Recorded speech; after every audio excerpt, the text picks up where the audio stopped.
Hey y'all, today we're here to talk about December 23rd, Berryessa, and what we ran across, how we caught them, and where we found them. I fished with Brian's daughter, Brooke, and he fished with another guy in the club, Mike Bouse, and we have camera footage from both of our boats. In the plane in the background, he caught a nice one. Brooke and I caught a lot of different fish, so it's kind of a little bit of different worlds on there. Let's get into it. First thing in the morning was cold. The truck said 31 degrees. It was definitely cold. No clouds, bluebird skies. Like 3 mile an hour winds? Something like that. Maybe 5 mile an hour at tops in the morning. Enough to put a little chop on the water, but nothing you couldn't run full speed on. Yeah. I ran to the north end to over kind of by the bridge. There's a rock area that I fish out there, throwing drop shot. Brooke was throwing, sorry Steve, the good old watermelon candy flick shake. She was throwing that and she put 6 in the boat pretty quick. 3 keepers and 3 dinks, while I screwed around doing, I don't even remember what I was doing, but not catching fish while she was. And she was talking crap about, oh, I'm carrying the team here and all that stuff. So she was getting kind of cocky. That was pretty much our morning. And then I started rolling into A-rig because they were kind of sparsing up in the deeper areas. They were still there, but you could tell their mood was kind of changing. So I switched over to A-rig and just started covering bank. How was your morning on Saturday? Well, we went to the Big Island to check some stuff out over there. Throwing A-rig. And I found bait. I found fish.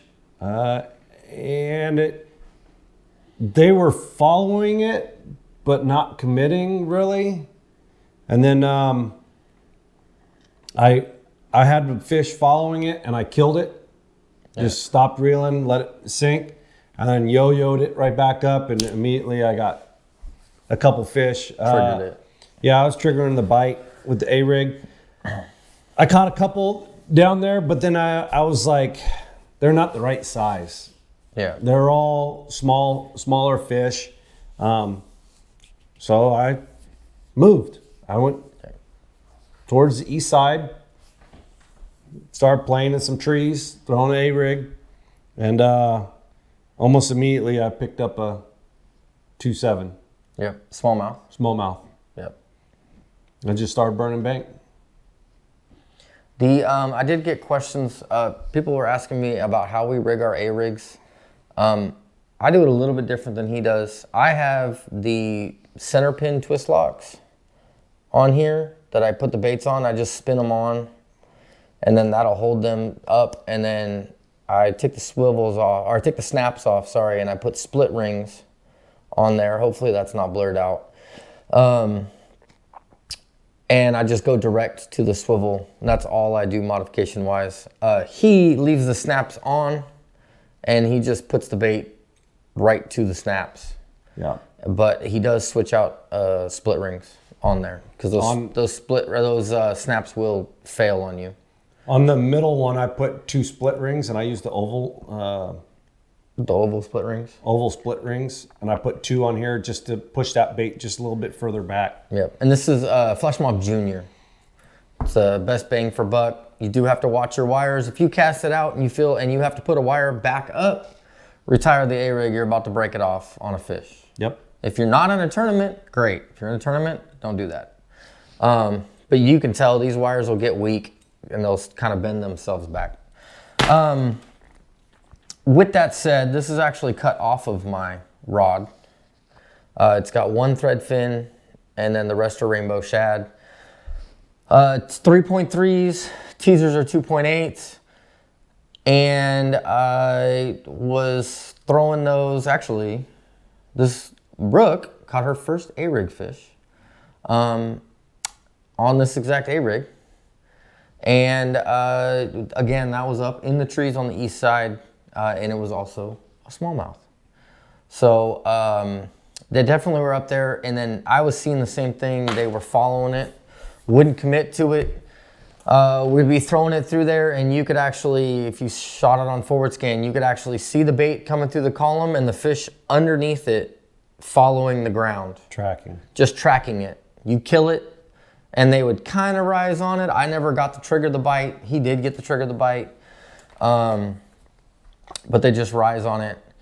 And then at the end of the day, or the back half of the day, I figured let's just go back, and since they were so negative to it, oh, actually I take that back. I threw an underspin, flashy swimmer with rainbow shad 3.3 on the flashy swimmer. And then we went back across the street, or went back to over by the bridge area, throwing drop shot, and I caught multiple fish on the alive shad in Morning Dawn, the 4-inch alive shad. Just drop shotting it. Seeing them on 2D straight down, just blind casting. That's pretty much it. Your afternoon? I moved around. Eventful. I left the east side for a while and went over more towards the north end. Found a point, had some fish on it. Just throwing the A-rig still, and I saw a group of fish, kind of set up right. They're kind of like up on top of the edge of a point. Yeah. And they're about 20 foot of water, give or take. And I threw a A-rig, though I was throwing quarter ounce jig heads. Yeah, deeper. Go a little deeper, and come up over the top of it, and I got hammered by a good fish, largemouth. Put it in the boat. Yep. We'll weigh it in later in the video. Yeah, the end of this video is the weighing of that fish that we're talking about, which you'll see playing in the background with this. You might have already seen it, or might be coming soon. Yeah. I forgot to mention that these are the 16th ounce or 8th ounce or whatever the lightest dirty jig heads are. And they're specifically with the eye in the front and then the head. That way it doesn't get hang up as much. If you have the 90-degree line tie where the head is in front of the eye, if you hit trees or rocks or stuff, it can actually dig in kind of like a dart head digs in. Yeah. So that's why we run that. And then you're throwing heavy to get down deeper. Correct. Yeah, we moved around again, and not really seeing what I wanted to see. It was getting warmer. Went towards the east side. Immediately picked up another fish, and then to end the day, my partner picked up a smallmouth on it was a 2-pound smallmouth. Yeah, it was a good sized smallmouth. Yeah, on a Pro Blue on an underspin. Yep, underspin, trocar hook, but underspin. Yeah, and almost all my fish came on the 3.3's rainbow shad. Yeah. Yeah, usually lately I've been getting the thread fin to work, but it has not been lately, or at least this trip. Most of it was rainbow shad. Yeah. But that's pretty much for our report. Yeah. And got a little treat for you. Here is Brooke's report. All right, Brooke. How's fishing today? It was good. I'm glad I learned how to do an A-rig. I'm better. A bait caster? Yeah, that. I got a lot of fish. Technically, I think I got more than James and everybody here. They just weren't that big. You had what, 6 fish? Yeah.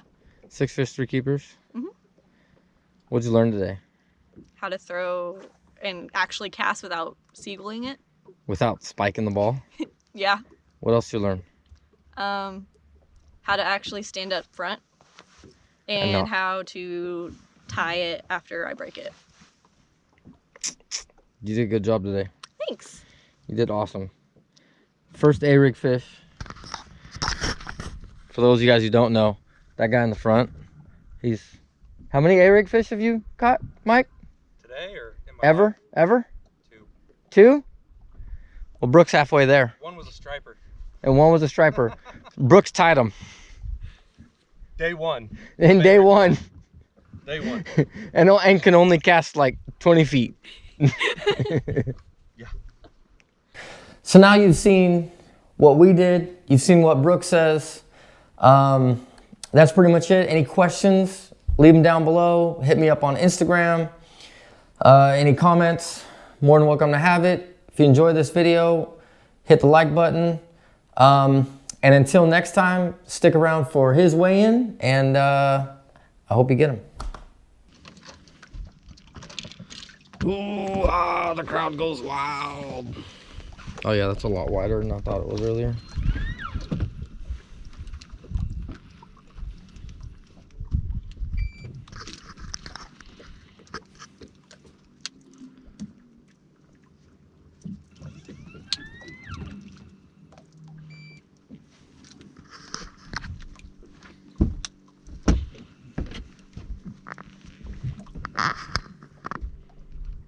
Oh, it says 487 now. You lost some weight in there. It was 507 when we caught it. Probably girded it up. Still chunk. Yep. Ready for the release?